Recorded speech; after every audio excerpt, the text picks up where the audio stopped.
Halo semua, kembali lagi bersama saya, Anto, selaku announcer dari kisah horor Saint Jimmy. Semoga hari ini kalian diberi kesehatan selalu dan dilancarkan rezekinya. Seperti biasa, kali ini gua akan membawakan kisah-kisah horor kelanjutan kemarin yang menceritakan bahwa saat malam tiba, ada beberapa bocil yang penuh dengan dendam masuk ke dalam kamar si perempuan tengah kerasukan itu. Dan hal buruk terjadi kepada salah satu bocil yang nekat mau menampar perempuan itu, sehingga dia menjadi cacat total. Kira-kira kenapa si bocil itu nekat masuk ke kamar dan apa yang dilakukan oleh perempuan kesurupan itu hingga si bocil menjadi cacat total. Mari kita sambung di video kali ini. Setelah perempuan itu memakan jari-jari si bocil, kemudian si bocil yang bernama Amsal itu terjebak, terkapar di tengah sebuah ruangan remang. Lampu yang redup terus-menerus berkedip tergantung di sebuah tali yang menjuntai dari atap ruangan yang tertutup kegelapan. Lampu itu terus bergoyang-goyang, ke kanan, ke kiri, dan ke kanan lagi. Taubahnya seperti pendulum. Udara terasa begitu pengap, lembab, membuat dada Amsal terasa sesak. Paru-parunya naik turun, bekerja begitu keras untuk mengais-ngais oksigen yang tipis mengambang di sekelilingnya. Tak ada pintu keluar, tak ada jendela, hanya tembok kusam yang lepas dimakan zaman, berdiri membentuk persegi sama sisi dengan luas tak lebih dari 4 kali 4 meter. Kemudian Amsal teringat sesuatu yang membuatnya kemudian mengangkat tangan kanannya sendiri yang kini hanya memiliki 3 ruas jari. Jari telunjuk dan jari tengahnya hilang, disantap perempuan gila brengsek yang wajahnya dan senyumannya tak akan pernah bisa dia lupakan seumur hidup. Aku cacat. Tidak. Kenapa tanganku bisa gini? Aku cacat. Bagi anak berumur 12 tahun, kesadaran akan kenyataan sepahit itu memiliki daya hantam yang luar biasa hebat. Tak terkecuali bagi Amsal yang langsung mendorong mundur tubuhnya dengan kedua kaki sampai punggung penuh lemak itu tersandar di tembok belakang. Dia berteriak, benar-benar berteriak sekuat yang ia bisa. Ma! Ma!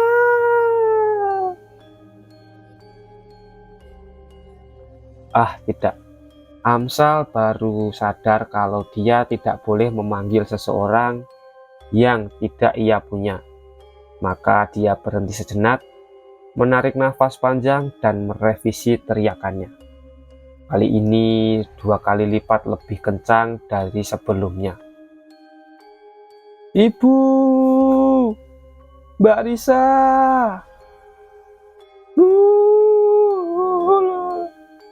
Maria!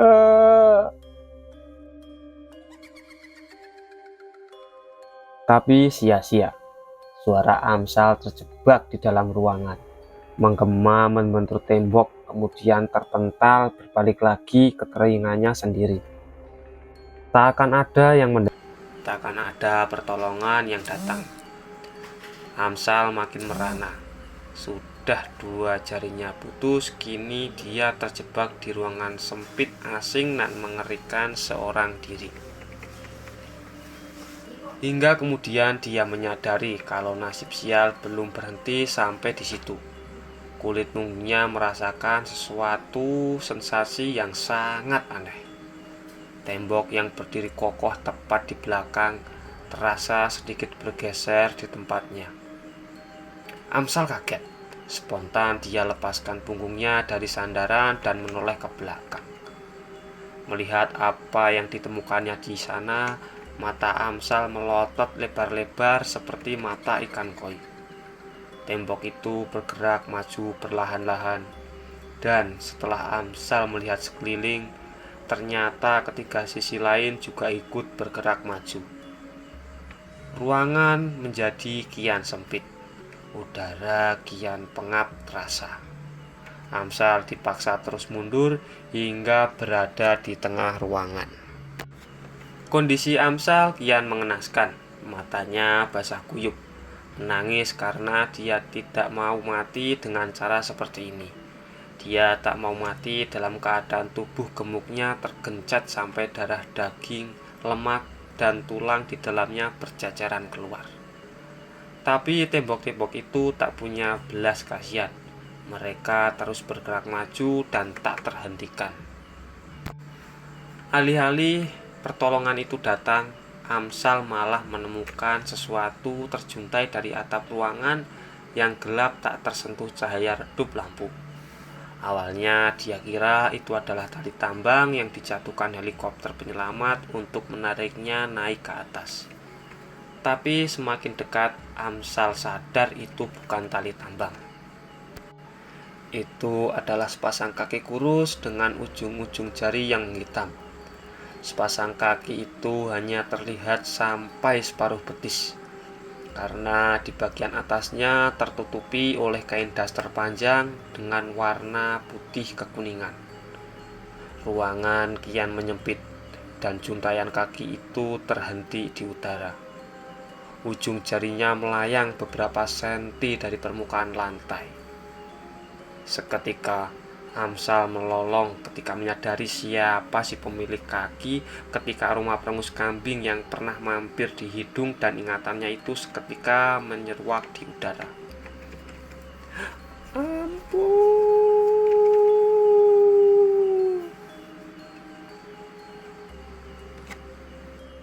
Lalu dia tersentak, terbangun dan kembali ke kenyataannya, di mana dia tertidur di atas ranjang rumah sakit dengan selang infus di tangan kiri dan berlapis perban di tangan kanan.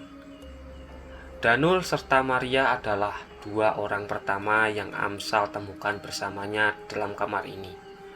Dua orang sahabat senasib, sepenangguhan, yang seketika bangkit dari sofa di samping ranjang dan menarik kepala Amsal ke pelukan. Setengah jam Amsal sebelum tersadar, Risa duduk termangu di kursi ruang tunggu rumah sakit. Jam menunjukkan pukul 10 pagi dan nyaring suara penyiar berita gosip itu terdengar keluar dari kotak televisi yang ditaruh sedikit di atas agar bisa ditonton bersama-sama. Tapi Risa tak peduli pada berita apapun yang dikabarkan di sana. Kepalanya sudah terasa sedemikian berat oleh pikiran-pikiran dari kejadian semalam. Walaupun sesekali dia masih mengalihkan perhatiannya ke arah kamar dekat situ, di mana Amsal tertidur pulas, ditemani Nul dan Maria. Semalam benar-benar kacau. Risa kembali termangu. Kepalanya tersandar di telapak tangan sambil membiarkan ingatannya kembali berkelana ke belakang. Masih jernih dalam memori Risa bagaimana Amsal terkapar di atas genangan darahnya sendiri, merintih kesakitan sebelum akhirnya jatuh pingsan. Masih jernih pula anak-anak terbangun dan kemudian menjerit-jerit ketakutan. Mas Joyo, si tukang kebun, dan 3 teman lelakinya tergopoh-gopoh masuk ke dalam panti. Kemudian ikut ternganga melihat apa yang telah terjadi, karena sebelumnya panti kasih bunda adalah tempat yang nyaman, tenang, dan menyejukkan. Tapi entah kenapa, sejak kedatangan Juli, tempat itu perlahan-lahan berubah menjadi neraka. Bagaimana mungkin di panti yang dipenuhi oleh kayu salib itu bisa hidup seorang perempuan gila yang mengunyah jari milik anak yatim piatu berumur 12 tahun. Bibir Risa sampai bergetar hebat menahan amarah. Firasatnya kembali menjadi kenyataan untuk kesekian kalinya. Hanya bedanya kali ini yang terjadi jauh lebih parah dari yang Risa duga. Kehadiran Yuli tak hanya membuatnya tidak nyaman atau membuatnya takut anak-anak, tapi lebih dari itu, sosoknya telah merusak otak dan akal sehat Ibu Sari. Ibu Sari sudah kehilangan logika dan kontrol atas dirinya sendiri. Itu yang Risa sadari ketika mereka berdua terlibat dalam sebuah perdebatan sengit dalam semalam. Sebuah perdebatan yang pertama kali terjadi 17 tahun Risa hidup bersama dan dirawat oleh sang pemilik panti tersebut. Sebuah perselisihan yang Risa sadari telah melampaui batas dan pasti akan membuat hubungan keduanya tak akan lagi sama untuk selamanya. Ibu bisa melihat sendiri kan sekarang. Di sini bukan tempat yang tepat, bukan dia, Bu. Mereka berdua berhadapan di taman tengah panti. Risa berkata tajam sambil melayangkan jari telunjuknya ke arah kamar Yuli, di mana saat itu dia menjerit-jerit ketika Mas Joyo dan ketika temannya mengikat tali dan tangan serta menyumpal mulutnya dengan kain. Sebuah perintah yang Risa berikan karena ternyata dengan hanya tangan diikat, Yuli terbukti malah semakin berbahaya. Tapi Ibu Sari bergeming. Dia melipat kedua tangannya di dada sambil membuang pandangan ke arah samping. Sebuah gestur yang semakin membuat Risa terjebak dalam emosi. Seakan sosok yang ada di hadapannya saat ini sama sekali tidak lagi dikenalinya. Ibu Sari berubah menjadi begitu asing di mata Risa. Bu, saya itu menghormati dan sayang sama ibu sepenuh hati saya. Tapi tolong Bu. Kali ini Risa melunak. Nada bicaranya sedikit halus seperti memohon. Tolong dipikirkan keselamatan anak-anak. Hari ini Amsal, besok mau siapa lagi? Kita harus secepatnya telepon dokter Herlambang sekarang, biar Yuli dibawa ke rumah sakit jiwa. Bahkan Risa tak menunggu jawaban atau persetujuan Ibu Sari terlebih dahulu. Dia langsung melenggang menuju ruang kerjanya di lantai 2 untuk menghubungi sang dokter. Tak peduli walau saat itu sudah nyaris tengah malam.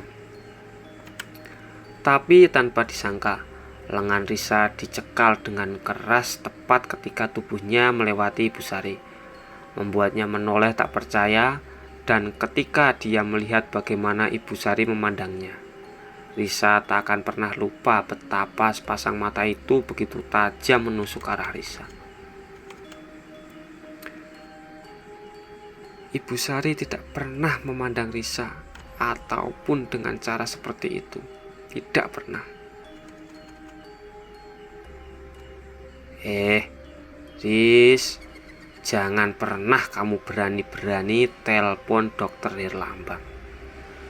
Suara itu pelan, nyaris berbisik, tapi begitu tajam dan mengancam. Kamu ndak tahu kenapa aku mempertahankan Yuli. Kamu ndak tahu seluruh masa laluku. Lidah Risa dibuat keluh. Selama ini Ibu Sari selalu tampak begitu anggun, keibuan dan penuh kasih sayang. Tapi malam itu untuk pertama kalinya dia melihat Ibu Sari seperti kemasukan setan. Dan itu membuat Risa menjadi gentar dan tidak nyaman. Sudah, bawa Amsal ke rumah sakit pakai mobilku. Biaya pengobatan seluruhnya biar aku yang menanggung. Ibu Sari melepaskan cengkramannya sebelum melanjutkan kalimat. Yuli tidak akan pernah bisa diobati secara medis. Aku akan panggil kenalanku Romo Franz, biar dia diobati secara rohani. Selesai sudah. Benar-benar selesai sudah. Ibu Sari sudah terlampau jauh dan Risa memutuskan untuk tidak mau lagi ikut campur di dalamnya. Bahkan Risa tak mencegah atau berbuat apapun ketika dia berlalu menuju kamar Yuli sambil memberi perintah baru kepada Mas Joyo dan teman-temannya. "Joyo, ikatannya tolong dilepas saja ya, biar saya yang urus dia nanti." Yang Risa lakukan hanyalah menuju mobil dengan segera dan tergesa, di mana di sana Amsal, Nun, dan Maria sudah menunggunya. Mesin kemudian dinyalakan dan mobil melaju kencang keluar dari panti kasih bunda. Yang selanjutnya terjadi setelah itu Risa tidak tahu. Ibu Sari juga tidak tampak menyusul ke rumah sakit, walau sekarang sudah nyaris masuk siang hari. Jadi buat apa dia harus menuruti keinginan nenek-nenek tua itu? Kenapa dia harus takut untuk menelpon dokter Lambang? Malah Risa pikir sekarang adalah saat yang tepat untuk meminta bantuan. Yuli akan segera dievakuasi dan dibawa pergi dari panti. Jadi ketika nanti Amsal sudah sembuh dan boleh pulang, keadaan di sana sudah kondusif dan terkendali.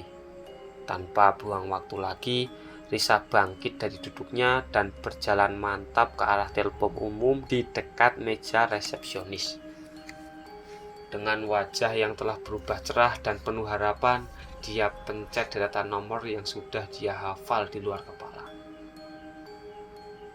"Halo dokter, saya Risa. Semalam ada masalah di panti ini tentang Yuli." Wajah Dokter Lambang berubah resah dan tegang setelah meletakkan kembali teleponnya di ruang kerja. Sejak awal dia memang sudah merasa bahwa panti sosial itu bukan tempat yang tepat untuk penderita kejiwaan dengan trauma akut seperti Yuli. Bahkan dia sempat menyarankan secara pribadi kepada Ibu Sari agar memindahkan Yuli ke rumah sakit jiwa, tempatnya praktek agar mendapatkan pengawasan dan penanganan langsung oleh dokter profesional. Tapi Bu Sari menolak. Dia berkata bahwa panti ini adalah tempat yang paling tepat dan dia merasa mampu sekaligus memiliki tanggung jawab moral untuk menjaga Yuli. Dan kini masalah datang juga. Risa baru saja menelpon dari sebuah rumah sakit, mengabari bahwa semalam terjadi sebuah kekacauan berdarah di panti sosial kasih bunda. 2 jari Amsal digigit Yuli sampai putus. Seusai si gendut itu menyusup secara sembunyi-sembunyi ke kamar Yuli entah untuk tujuan apa. Risa masih dengan nada memelas dan bahkan nyaris menangis juga meminta bantuan dokter Lambang untuk menjemput dan membawa Yuli keluar dari panti. Sebuah permintaan yang sangat berat, mengingat secara kode etik dan peraturan, seorang pasien tidak boleh dibawa paksa ke rumah sakit, apalagi jika tanpa izin orang tua atau wali. Dan dalam kasus ini, Ibu Sari adalah wali dari Yuli. "Aku harus menemukan cara. Pokoknya aku harus," gumam Dokter Lambang pada dirinya sendiri. Karena di dalam lubuk hati yang paling dalam, dia setuju sepenuhnya pada keinginan Risa. Apalagi setelah kondisi jadi separah ini, Yuli memang harus segera dibawa pergi dari panti dan diamankan di rumah sakit jiwa. Bahkan di sini pun, Dokter Lambang akan langsung merekomendasikan perempuan itu untuk ditempatkan di kamar isolasi. "Permisi dok, apakah ada masalah?" Hingga tiba-tiba suara tebal dan berat dari seberang mejanya membuyarkan lamunan Dokter Lambang. Suara yang berasal dari seorang pria dewasa yang masuk ke ruangan 15 menit sebelum telepon dari Risa datang dan memperkenalkan diri sebagai utusan dari sebuah yayasan besar di Jakarta. "Oh maaf, tidak apa-apa kok. Jadi kita sampai mana ya, Pak? Walau pria ini sudah memberikan kartu nama dan mampu menjelaskan maksud dan tujuan dengan terperinci dan meyakinkan, Dr. Herlambang masih belum bisa sepenuhnya percaya. Entah karena bentuk wajahnya yang keras dan garis pipi tegas dan jambang yang memenuhi wajah, membuat pria ini lebih mirip seperti preman daripada duta sebuah wawasan sosial. Atau karena kebiasaan aneh yang sebenarnya cukup mengganggu Dr. Herlambang. Pria ini sejak pertama kali membuka pintu dan duduk di hadapannya, terlihat tak pernah berhenti menarik nafasnya sendiri melalui hidung dengan cepat dan singkat, seperti dia sedang mengendus sesuatu. Matanya juga terlalu sering menoleh ke arah sekeliling, walau kemudian dia meminta maaf dan beralasan bahwa dirinya dibuat terlalu kagum dengan kerapian ruangan Dr. Herlambang. Pria ini benar-benar aneh. Dia seperti anjing pelacak yang sedang mencari sesuatu dengan mengikuti jejak bau. Jadi gini dok, seperti yang sudah saya jelaskan tadi, yayasan kami mengajukan proposal untuk melakukan pendataan kepada penderita kejiwaan di Jawa Tengah. Beberapa dokter dan psikolog ternama sudah ikut dengan program ini seperti yang biasa dokter baca di proposal kami. Harapan saya, Dr. Herlambang juga bisa bersedia untuk setidaknya mempertimbangkan kerjasama ini, agar kami dapat mudah memiliki database pasien-pasien yang sedang ditangani oleh dokter saat ini. Dr. Herlambang tidak langsung menjawab, fokusnya terbelah antara Yuli, Panti, Ibu Sari, dan tawaran dari pria aneh asal Jakarta yang terus mengendus-endus ini. Dan dia tak dapat berkonsentrasi. Tapi di saat yang sama, dia harus dituntut untuk membuat keputusan untuk dua hal yang berbeda. Lalu kemudian, sebuah ide yang Dr. Herlambang anggap sebagai keputusan paling adil dan menguntungkan, muncul begitu saja di kepalanya. Sebuah ide yang membuat tersenyum di bibirnya, merekah, dan wajahnya berubah cerah. Jadi begini Pak, kalau boleh jujur, saya sebenarnya masih belum bisa yakin dengan proposal yang Bapak bawa ke sini. Tapi saat ini salah seorang pasien saya sedang mengalami masalah pelik. Dia dirawat di sebuah panti sosial di kota sebelah, dan sekarang harus dijemput dan dibawa ke sini karena sesuatu yang sifatnya darurat. Dr. Herlambang menatap pria itu tajam sekali. Bapak bisa ikut saya ke sana, sekaligus membuktikan bahwa Bapak memang benar-benar datang dari yayasan yang sudah lama concern di bidang psikologi dan kejiwaan yang Bapak ceritakan panjang lebar kepada saya, dan bukan sekedar marketing liar atau pencari dana abal-abal. Bagaimana Pak? Setelah Dr. Herlambang mengajukan tawaran itu, si pria itu tiba-tiba berhenti mengendus. Dia balas menatap Dr. Herlambang dan tersenyum penuh arti. Kalau proposal dengan nama besar yayasan tidak cukup untuk meyakinkan dokter, saya akan dengan sangat senang hati ikut ke sana. Ngomong-ngomong, kapan kita akan berangkat, Pak? Oh, nanti sore aja gimana? Sudut mata Dr. Herlambang sekilas mengintip ke arah kartu nama berwarna hitam yang tergeletak di atas meja untuk mengingat kembali siapa nama pria ini.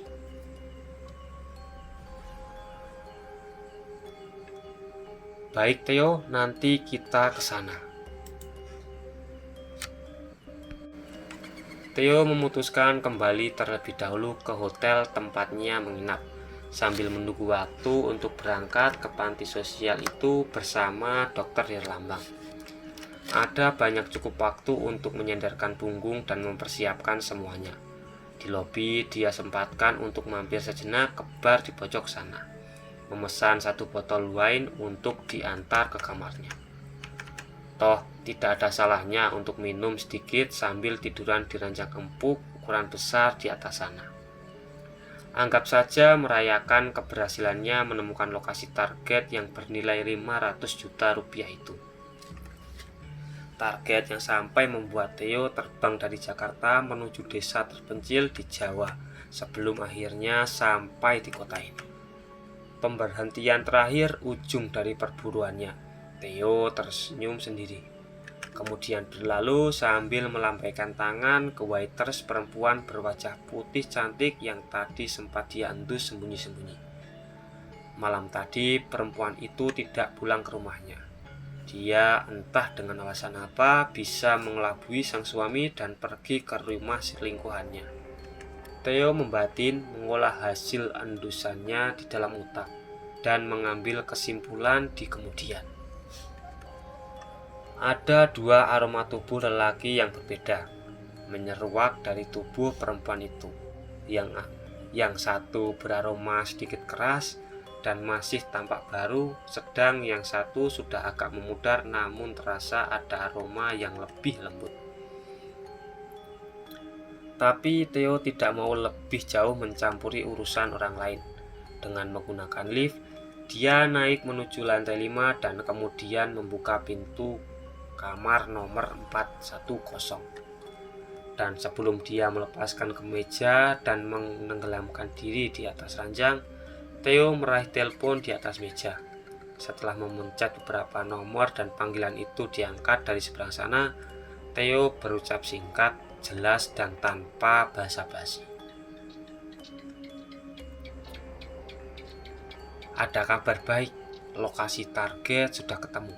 Nanti pukul 5:30 sore kamu menuju ke sana. Gua butuh waktu 1 jam buat bawa target keluar dari sana dan 2 jam untuk nganterin dia ke titik pertemuan di kota Haji. Theo menutup telepon sebelum suara di seberang sempat menjawab atau berkata apapun. Dia kemudian benar-benar melepaskan kemejanya dan melompat ke atas ranjang. Sambil memandang kosong ke langit-langit kamar, tangan kanannya menggoroh ke dalam saku celana. Dari dalam sana tampak secari kain kusam berada dalam genggaman. Kain kusam yang diyakini Theo dulu berwarna putih bersih sebelum dia makin menguning seiring berjalannya waktu. Kain ini adalah kunci. Theo mengarahkan dan mendekatkannya ke hidung sebelum menghirupnya dalam-dalam. Aroma ini aroma dari kesakitan, dendam, dan kegilaan yang akan menjadi penuntunku dalam sebuah proses perburuan. Sebelumnya, di sebuah ruangan besar di salah satu lantai gedung pencakar langit di tengah belantara ibu kota, Theo dihadapkan pada 3 orang parubaya dengan gestur tenang, namun memiliki aura kekuasaan yang sedemikian kuat. Hanya satu yang dia kenal, Kuncoro namanya.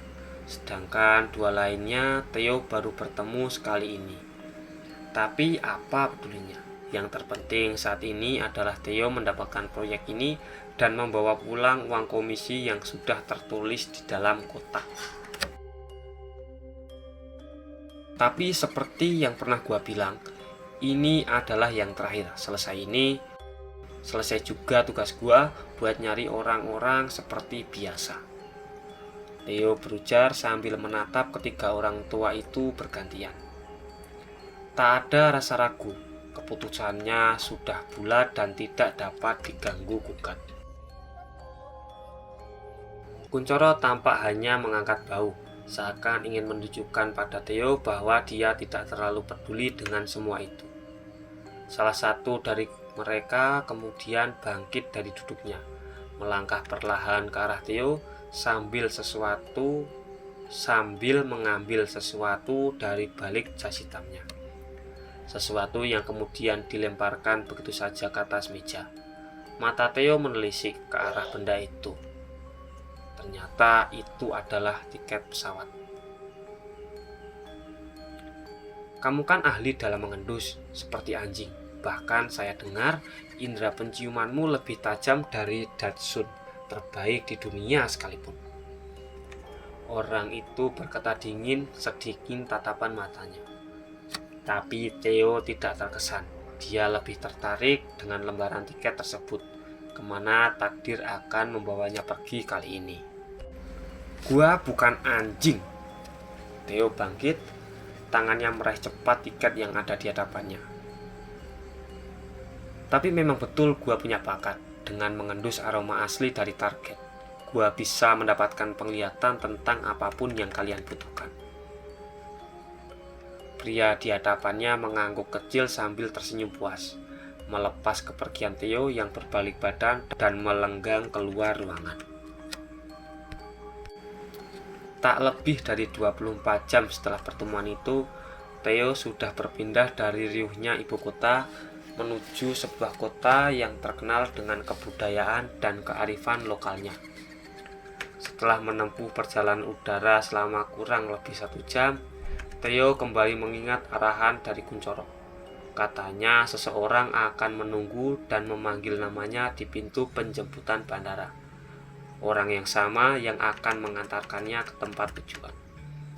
Awalnya Theo pikir si penjemput ini adalah anak buah Kuncoro atau salah satu kelompok elit itu.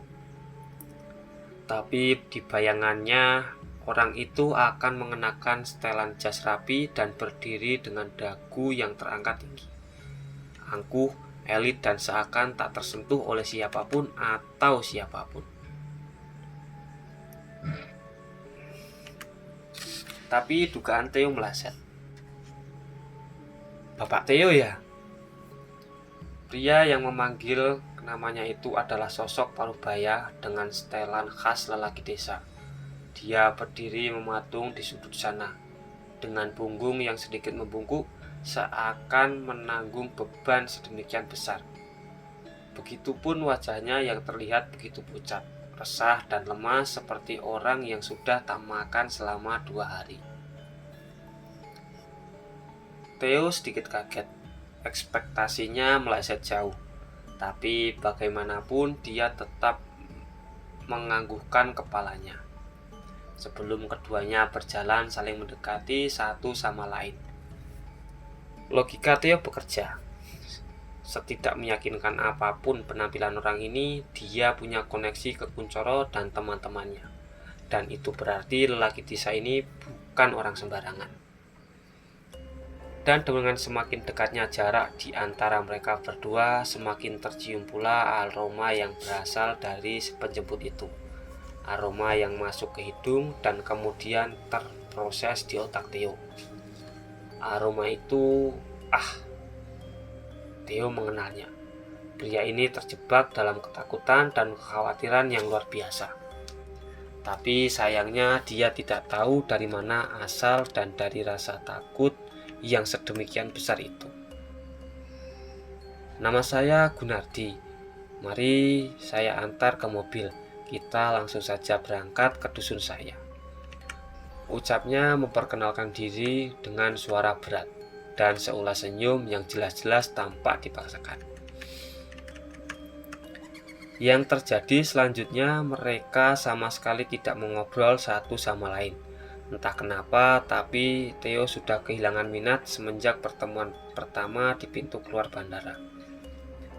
Tapi ketika pria itu memperkenalkan namanya dan aromanya yang menempel di tubuh Gunardi seketika menyeruak masuk ke indera penciuman Theo, merangsang sel-sel di otaknya sebelum kemudian memberinya gambaran samar tentang siapa sejatinya lelaki parubaya berwajah pucat ini. Dosa.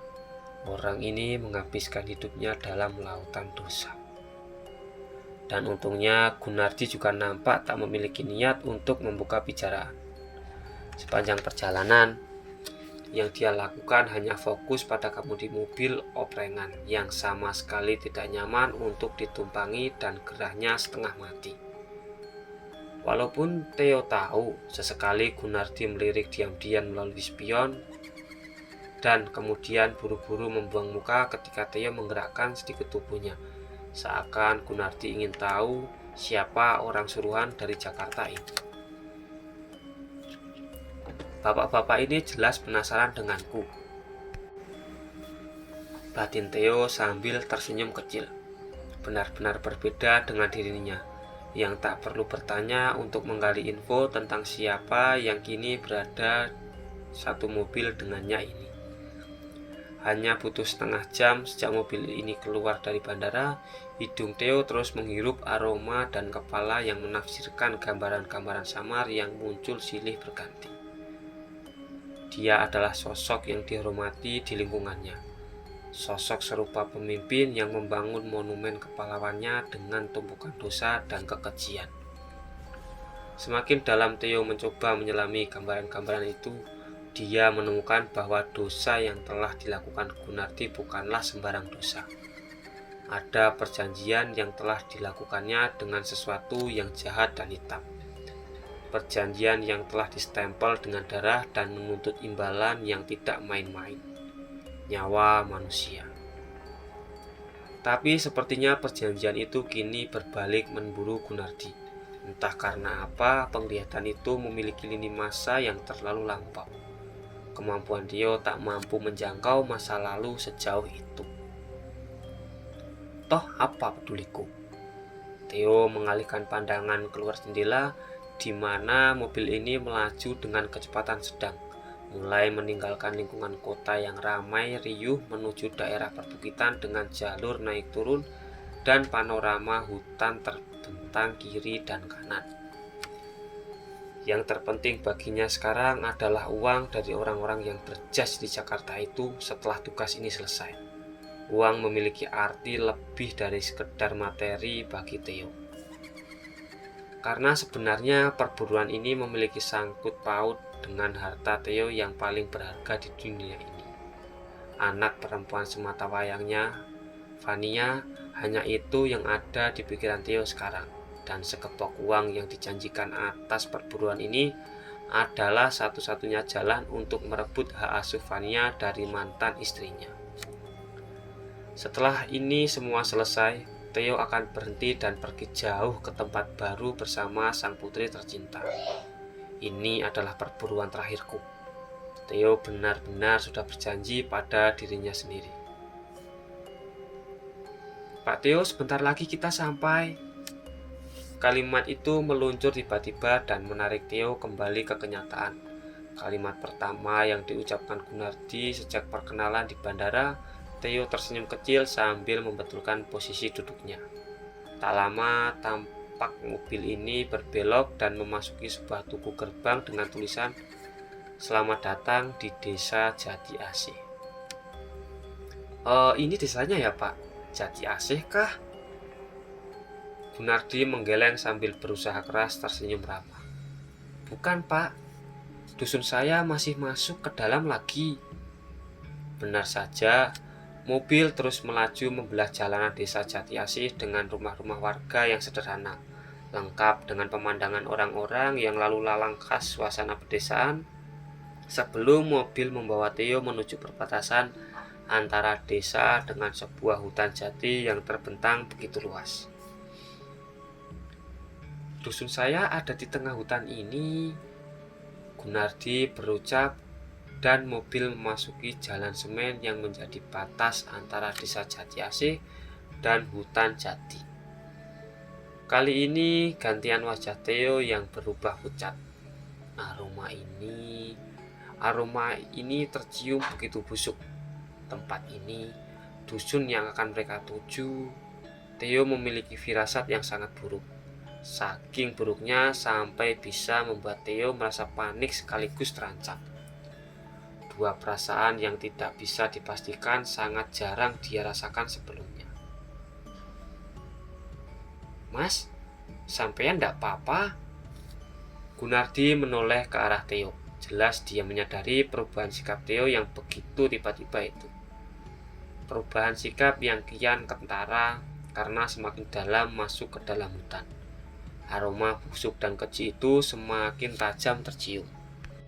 Theo hanya mampu menjawab lewat anggukan kepala, sambil berusaha keras kembali bersikap normal.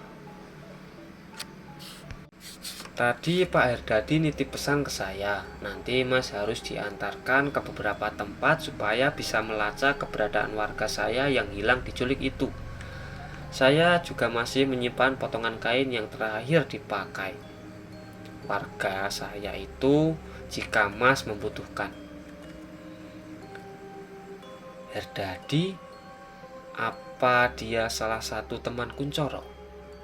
Ah, Theo kehilangan fokus dan kendali atas dirinya.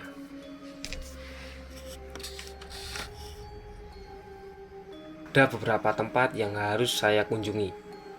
Theo memotong kalimat Gunardi cepat-cepat. Sebuah kandang kambing. Di ujung jalan semen yang membelah hutan itu mulai tampak berdiri sebuah gapura lain. Gapura yang jauh berbeda daripada gapura pertama di Jati Asih tadi. Gapura yang ini jauh lebih sederhana, bahkan terlihat terbengkalai dengan cat yang memudar dan tumbuhan yang merambat liar. Dan jalur di dalam hutan yang saya duga jadi jalur pelarian si penculik. Dusun ini tak ada bedanya dengan dusun-dusun terpencil lainnya. Jajaran rumah-rumah yang berbatas kebun satu sama lain, beberapa masih bertembok kayu, sedang yang lainnya sudah bertembok bata. Bahkan ada yang satu dua yang sudah disemen dan berantai keramik. Walau letaknya berada di tengah hutan jati yang luas, tak ada yang tampak aneh dengan tempat ini. Bahkan suasananya bisa dibilang damai dan tenang. Tapi semua itu hanya untuk mereka yang tidak tahu menahu tentang sekelam apa rahasia yang disembunyikan dusun ini. Andai saja semua orang memiliki bakat seperti Theo, mereka pasti tak akan tahan berada di dusun ini. Di dusun yang bernama Srigati itu, lebih dari setengah jam. Kegelapan, kekejian, dosa, dan kesesatan, semuanya bermanifestasi dalam wujud aroma yang tak hanya mengganggu indera penciuman Theo, tapi juga membuat dadanya sesak dan nafasnya menjadi berat. Aku harus cepat menyelesaikan urusanku dan keluar dari tempat ini, Theo membatin dalam hati. Alasan yang sama yang membuatnya menolak ketika Gunardi menawarinya untuk mampir ke rumah untuk istirahat sejenak sambil minum teh hangat atau kopi.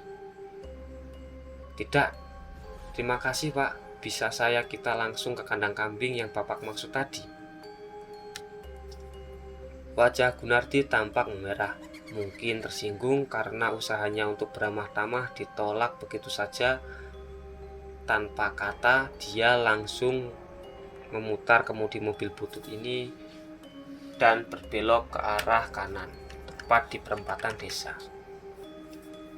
Jalan dusun yang awalnya masih diplester semen di kiri dan kanan, kemudian berubah menjadi jalur makadam yang panjangnya tak lebih dari 50 meter.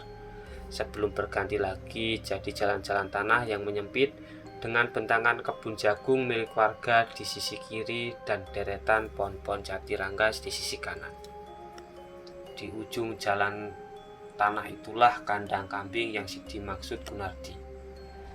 Mobil yang sudah tak bisa masuk lebih dekat lagi berhenti sekitar 20 meter dari lokasi.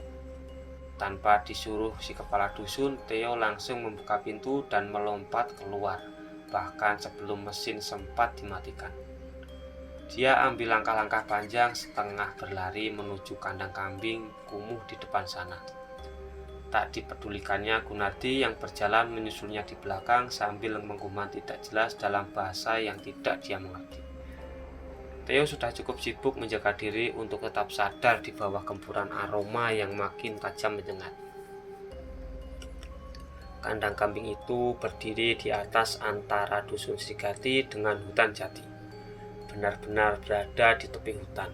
Saking sunyinya tak ada suara lain di sini, kecuali kicau burung dan hembus angin yang menggoyang batang-batang jagung. Semakin dekat, Theo bisa melihat bagaimana pintu kayu kandang itu jebol, terlepas dari tempatnya dan diletakkan begitu saja di salah satu sudut luar kandang. Makin dekat, maka tampaklah suasana bagian dalam. Theo meringis ketika dilihatnya kayu pasung dan rantai yang sudah terlepas di dalam kandang. Dia menoleh ke belakang sebentar. Dengan tatapan itu, Dia seakan bertanya kepada Gunardi yang berdiri seperti orang bodoh di belakang. Kegilaan apa yang sudah kau perbuat di tempat ini, wahai bapak kepala dusun terhormat? Nafas Theo makin berat. Waktu yang dia miliki makin sedikit. Tak mau lebih lama berada di sini. Dia segera masuk dan menekuk lututnya sampai menyentuh tanah. Tangannya menyentuh kayu pasuk. Matanya terpejam rapat dan dia hirup sebanyak mungkin udara yang mengambang di kandang kambing ini. Perempuan muda yang hamil. Dua lelaki mengendap masuk, mendobrak pintu, membebaskan si perempuan dan lari masuk ke dalam hutan. Cukup sampai di situ. Mata Theo terpejam makin rapat, nafasnya tersengal berat. Jangan mundur untuk mencari yang lain. Urusanmu hanya sejak perempuan itu hilang dan seterusnya. Pak Theo, Anda baik-baik saja? Suara Pak Gunardi yang terdengar khawatir itu bahkan hanya terdengar samar-samar. Mungkin dia melihat bagaimana Theo agak limbung karena kewalahan mengontrol deretan penglihatan di kepalanya agar tidak mundur terlalu jauh ke belakang. Sudah, cukup. Theo membuka mata dan menarik nafas panjang sekali. Dia kemudian bangkit keluar dari kandang dan memandang hutan yang terhampar di hadapannya. Ada dua orang lelaki yang menculik bapak itu. Mereka kabur lewat sana. Jari telunjuk Theo menunjuk ke arah jalan setapak kecil yang menuju ke dalaman hutan. Ternyata Theo butuh waktu sampai 3 jam di dusun Lanak itu sebelum dia menyelesaikan penelusuran di dalam hutan dan kemudian pamit pergi sambil membawa 3 benda yang akan menjadi pemandu perburuannya. Secari kain kusam, sebungkus tanah dari dalam hutan jati yang dibungkus rapat di dalam plastik berwarna hitam, dan sebuah keris kecil seukuran telapak tangan. Benda yang terakhir itu diberikan kepadanya oleh seorang kakek tua misterius yang diperkenalkan Gunardi yang bernama Mbah Gondo, sesepuh dusun katanya. Awalnya Theo menolak mentah-mentah. Selain karena konyol kenapa dia harus membawa senjata tajam jika tugasnya adalah membawa kembali target dalam keadaan hidup dan sehat walafiat. Ini bukan untuk membunuh Pak Theo. Ini untuk berjaga-jaga saja. Karena yang akan Pak Theo hadapi sekarang bukan cuma perkara yang sifatnya nyata, tapi lebih dari itu. Gunardi menerjemahkan kepadanya apa yang sebelumnya dikatakan si kakek tua dalam bahasa Jawa itu.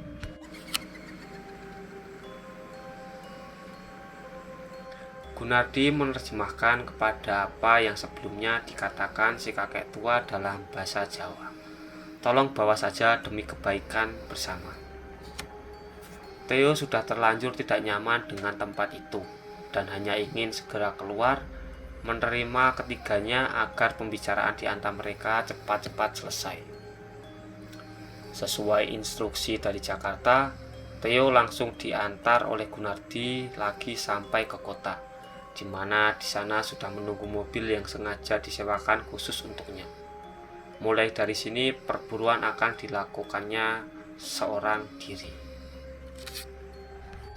Mas, kalau boleh tahu kemana Mas akan pergi mencari warga kami itu? Sebuah pertanyaan terlontar dari mulut Gunardi setelah mereka sampai ke titik di mana mereka berdua harus berpisah. Ada harapan besar yang terpancar dari sepasang mata berkerut itu ketika ia menatap Theo dalam-dalam. Ke utara. Mereka membawa pergi perempuan itu ke utara. Dan sebelum ia benar-benar pergi, Theo masih sempat membisikkan informasi terakhir di telinga Gunardi. Informasi yang sepanjang perjalanan ke sini tadinya sebenarnya dia timbang-timbang betul apakah perlu untuk disampaikan atau tidak. ada pengkhianat dan dia adalah salah satu warga bapak sendiri. Theo masih sempat melihat wajah Gunardi memerah dan berubah tegang, tepat setelah dia mendengar informasi yang terakhir tadi. Tapi Theo tak peduli. Dia melenggang pergi meninggalkan Gunardi dengan senyum lebar yang mengembangnya di bibir. Dan di ujung cerita, disinilah aroma-aroma itu membawa Theo. Aroma-aroma yang saling terhubung satu sama lain membentuk jalur peralihan. Dan kini di sebuah hotel di salah satu sudut kota berhawa sejuk ini, Theo menunggu dengan sabar. Sejauh ini semua berjalan sesuai rencana. Penyamarannya sedikit banyak berhasil dan meyakinkan Dr. Herlambang. Dan janji yang telah dokter muda itu ucapkan kepadanya adalah tiket terakhir menuju ujung perburuan Theo. Dan akhirnya tepat jam 5:15 sore hari, ponsel berdering singkat. Sebuah pesan terpampang di layar dari Dr. Herlambang. Theo tersenyum lebar membacanya. Tak mau buang waktu dan mempersiapkan semuanya dan keluar dari kamar hotel yang telah bersih dari barang-barangnya sendiri. Dia tak akan kembali lagi ke sini sesudah perempuan itu berhasil dia bawa. Theo akan langsung kembali ke kota Y, ke satu titik temu di mana di sana Gunardi akan menunggu. Pintu hotel ditutup dari luar. Theo berangkat maju menuju medan perburuan, tapi sayangnya dia lupa membawa keris kecil pemberian sesepuh dusun yang tergeletak begitu saja di laci meja. Oke guys, mungkin cukup sekian dulu ya cerita dari gua. Kita sambung lagi next video karena sudah hampir 1 jam ya cerita ini. Jangan lupa kalian subscribe agar kalian tahu kelanjutan cerita ini besok. Karena besok insya Allah saya akan menguploadnya lagi jika ada waktu ya guys ya. Oke, sampai jumpa di next video. Dadah.